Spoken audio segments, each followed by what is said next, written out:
From the roar of the crowd to the roar of the engine, this is Pit Pass.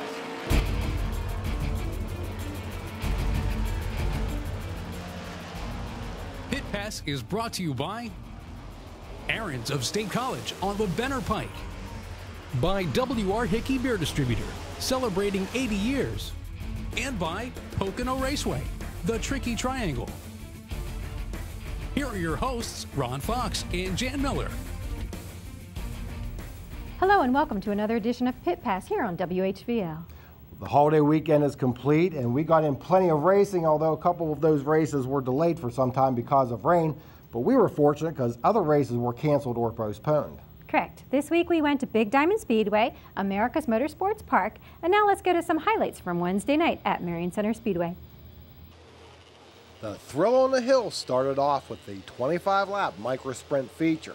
The black 27H of Brandon Hawkins and the 40 of George Hobaugh started on the front row, with Hobaugh taking the lead and Sean McAndrew swinging past Hobaugh for second. It's a drag race down the backstretch for the lead. They are still side by side through turns 3 and 4. On the exit, Hobaugh inches past McAndrew to lead the first lap, while the white 27 of David Hawkins moves into third. They would run in that order up to a caution with 8 laps in the books. On the restart, McAndrew positions himself to the outside of Hobaugh going into turn 1. On the exit of 2, McAndrew shoots to the lead. Even past the halfway point, the top 4 remained the same, although we had a tight battle for 5th between number 4 R.J. Robertson and Bob Garvey Jr. in the 11. Throughout the rest of the race, McAndrew was able to hold Hobaugh at bay on his way to picking up the micro sprint feature. David Hawkins, Bob Garvey Jr., and R.J. Robertson round out the top 5. The 30-lap street stock feature did not get off to a good start. While the 92 of Brent Johnson jumped to the lead, the 48 of Ray Hickok Jr. and 54 of Sean Lindemuth make a little contact. Behind them, we have a pileup on the exit of turn 4. Lindemuth went pit side but returned to action. This moved the 16 of Rusty Martz up to third. He would follow Johnson through 1 and 2 as he moved into second place. The yellow 48 of Bob Rossman runs in the 4th spot. On the next lap, contact between Hickok and Martz going through 1 and 2 sends a 16 into the infield, but we stay under green. The driver to watch was Nate Smith in the orange number 28. After starting dead last in the 20-car field and being involved in the first lap crash, he quickly picked off cars on his march to the front. Here he races the 66 of Tim Burns. Johnson would lead the first 8 laps before he and Hickok came up on the 54 of Tony Iorpino. Johnson chooses the low side as Hickok charges to the lead on the outside. Hickok completes the pass as they continue through turns 3 and 4. At this point in the race, Smith was up to 5th and working on Tim White for the 4th position, and only a couple of laps later would pass Rossman for 3rd. Later, Johnson would exit the race while running 2nd. This led to a showdown between Smith and Hickok. On lap 17, Smith catches Hickok going into turn 3. As they race through the corner, they make contact, and Smith takes the point position. After a late caution bunched the field, Martz, who recovered after the earlier incident between he and Hickok, splits the 48 cars to move into second place, while Hickok tries to hold off Rossman, although he had a flat left front tire from his earlier contact with Smith. Nate Smith would go on to take the checkers in the street stock feature.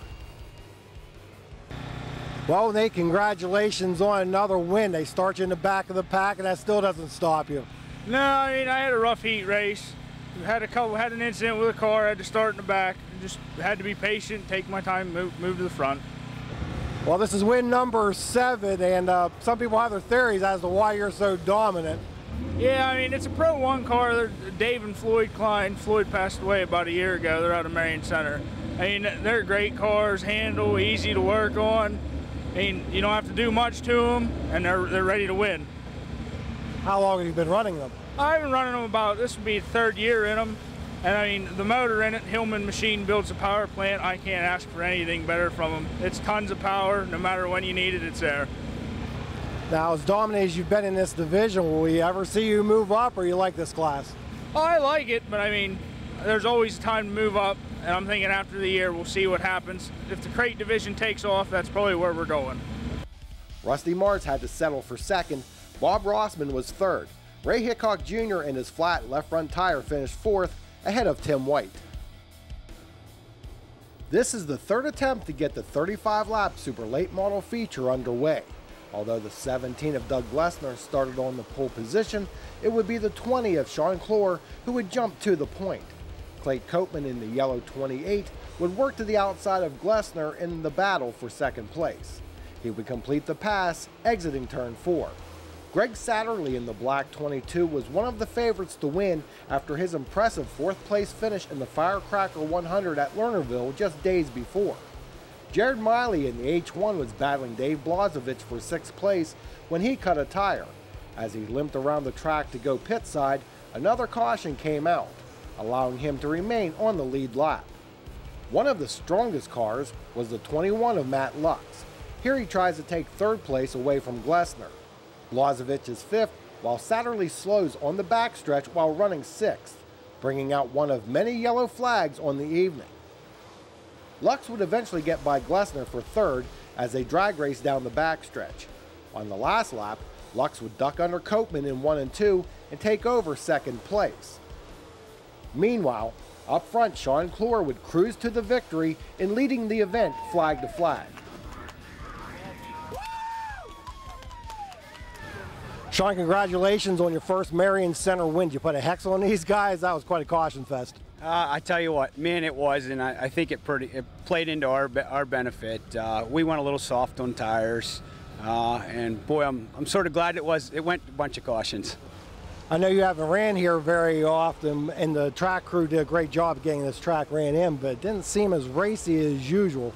Well, I tell you, it actually wasn't really that bad. I know we started on the outside pole, but I mean, my hats go off to the crew, because the track guys, because I really didn't, when we showed up, I didn't think we were going to race. I thought they were going to call it. But like I said, win's a win. We'll take it, however. Now, you've won quite a few down at Thunder Valley. Of course, they're closed now. Racing anywhere in particular on Saturdays?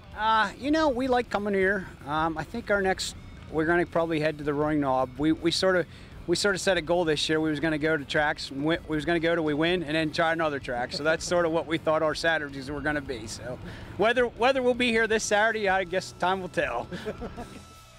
Sean Clore leads all 35 laps to take the victory in the 35-lap Super Late Model feature. Matt Lux, Clay Copeman, Doug Glessner, and Dave Blazevich round out the top 5, and Jared Miley came back from his earlier flat tire to finish 7th. Kudos to Marion Center Speedway for getting in their program. It was delayed 2.5 hours because of rain. It was worth the delay. Yes, it was. And of course, we saw Sean McAndrew dominant in the micro sprints again. The same for Nate Smith in the street stocks. And congratulations to Sean Clore for his win in the Super Late Models. Next, we go to Big Diamond Speedway for the Georgie Stevenson Memorial for 358 Modifieds. That and more when Pit Pass returns.